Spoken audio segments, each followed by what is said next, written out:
Somebody asked me there recently on YouTube about the advantages or disadvantages of employing somebody or perhaps getting an independent contractor.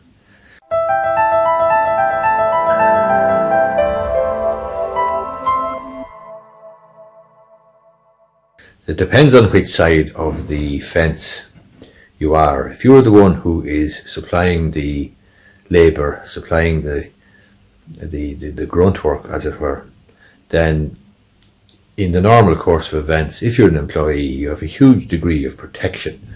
Once you're in the job 12 months, indeed, in certain respects, in relation to certain legislation, once you're in the job at all, you have a lot of protection. You have a lot of protection on the statute books, and you have the protection in relation to health and safety, in relation to unfair dismissal, taxes, rest breaks, and so on and so forth. Ireland is quite a good country from an employee perspective, insofar as there is quite a lot of legislation on the statute books which is protective of employees, more so than in the UK, for example, or in the United States. Now, if you're an employee, a hard-pressed employee, or one who feels you've got an unfair shake for a while, then you might find that hard to believe. But believe you me, it is far more strict and tougher in the UK or the United States. For example, in the Republic of Ireland, you only need 12 months service to bring a claim for unfair dismissal. In the United Kingdom, you need 24 months. That's 2 years, twice the length of time. So by and large, the protection for employees in the Republic of Ireland is quite good, is quite extensive. So from the point of view of supplying labour and working in some place, you're actually far better off being an employee. Now, you may have ambitions to be self-employed, you may be very ambitious to grow perhaps a little business, and you want to go from being an employee to being a self-employed contractor. That's fair enough, but you do need to understand that you're a self-employed contractor, a self-employed business person. You enter into a contract with the other party as an equal. So you're an adult, you are a business person, you have pretensions or ambitions to be an entrepreneur, and therefore you need to negotiate the best deal that you can. Once you do that, though, you're bound by that contract between you and the person or the company that you're supplying with your labour. And the bottom line is, you're not an employee, you have no entitlement to anything save for what is set out in the contract. And that will be basically setting out that you're going to do a certain amount of work or provide certain services, and in return you'll get paid a certain rate. That's about the height of it. I mean, you'll have a termination period and you'll have a notice period in respect of termination and so on and so forth.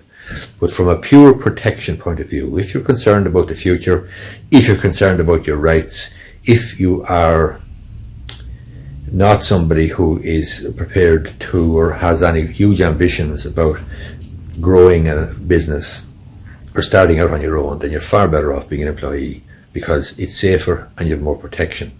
If, on the other hand, you want to become self-employed and become an entrepreneur, well, clearly you're going to have to make the leap sooner or later. Now, from the perspective, however, of the person or company who is who needs the service, who needs the grunt work, who needs the labour, that person would be far better off getting an independent contractor. Why? Because he doesn't or she doesn't have to worry about all of the employment law protections for the employee.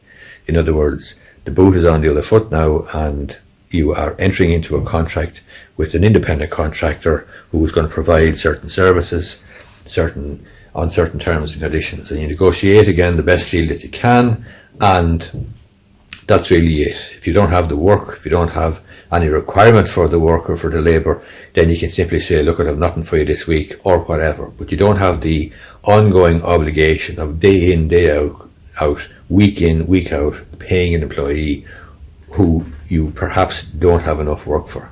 So that's the two huge differences, I suppose, or some of the differences between being an employee and being a self-employed contractor.